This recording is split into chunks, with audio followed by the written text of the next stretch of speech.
The guest speaker this year is Reverend Naomi Tutu, who is one of the daughters of Reverend Desmond Tutu from South Africa. There was no topping Bernice King, and so we kind of looked at the Bernice King internationally, and somebody whose family history dealt with apartheid, and one of the main figures of apartheid and champions to fight against it. Desmond Tutu's legacy is amazing, and so too is the legacy of his children and his wife. It's amazing work that they've all done. So thinking about the resistance that Reverend Tutu had during apartheid and being a champion against it, it seemed very fitting that the theme, Courage to Change, was very fit. It was a perfect fit for who we got to come and speak this year. So we're very excited to have her.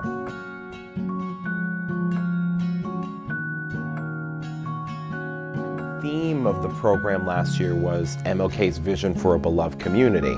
And so one of the things that we convened about when we got our committee back together, we got the band back together, and we said, well, what could we do with the theme this year? What should the theme be of this program to continue the work?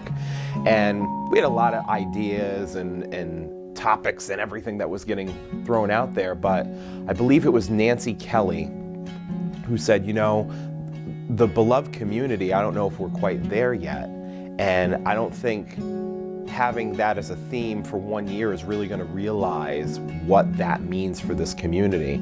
And so we decided to keep that as a permanent theme of MLK Convocation Weekend. It's the road to a beloved community, and that will be the forever theme of the program, because it isn't just one program that will do it. It's going to take more than a week of programming. It's going to take more than an amazing speaker to come in. It's a continued effort, it's a commitment. And so that's the commitment that hopefully the community will see too. The sub-theme of the Convocation Week is Courage to Change. And so that's the next step for the road to a beloved community, is the courage to change. Second speaker, we have the Humanities Forum, which was a part of the program last year. The Humanities Forum has been a long-standing program at PC. This particular one is themed around MLK Convocation Week. And we have a second speaker. Her name is Nicole Hannah-Jones. She is a writer for the New York Times. She wrote an article about the decision that her and her husband made to send their daughter to a public school in New York versus a private school. And it's award-winning, and it's gotten a lot of attention, and it's talking about the segregation that was going to happen to their daughter at this very private school, being the only young woman of color in a class of many white students, and how they came to make that decision. So it falls in line with all the themes of the Humanities Forum. It's just going to be a phenomenal fit. The other change to the program this year is the kickoff event, which happens on MLK Day, the Monday. And it is Conversations for Change, inspired by Reverend Dr. Martin Luther King Jr. And it's going to almost host like a workshop conference kind of day. And we have many community partners that are coming in, young voices, performers, artists, even our own students giving educational sessions about some of the topics that they're passionate about.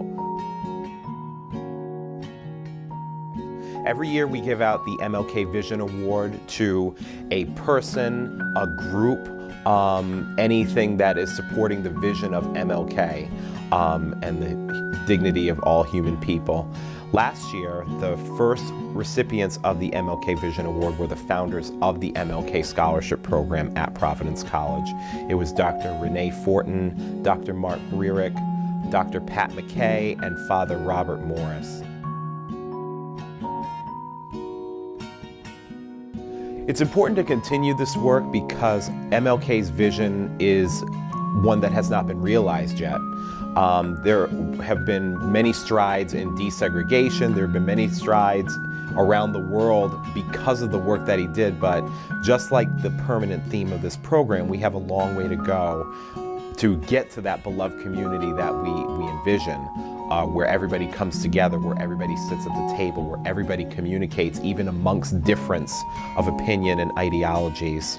I think it's important too, also thinking about the committee that is represented in the planning. It's faculty, it's administrators, it's students, it's even just the making of this program is everybody coming together, and just the work of MLK Convocation Week is seeing through to that vision that he had.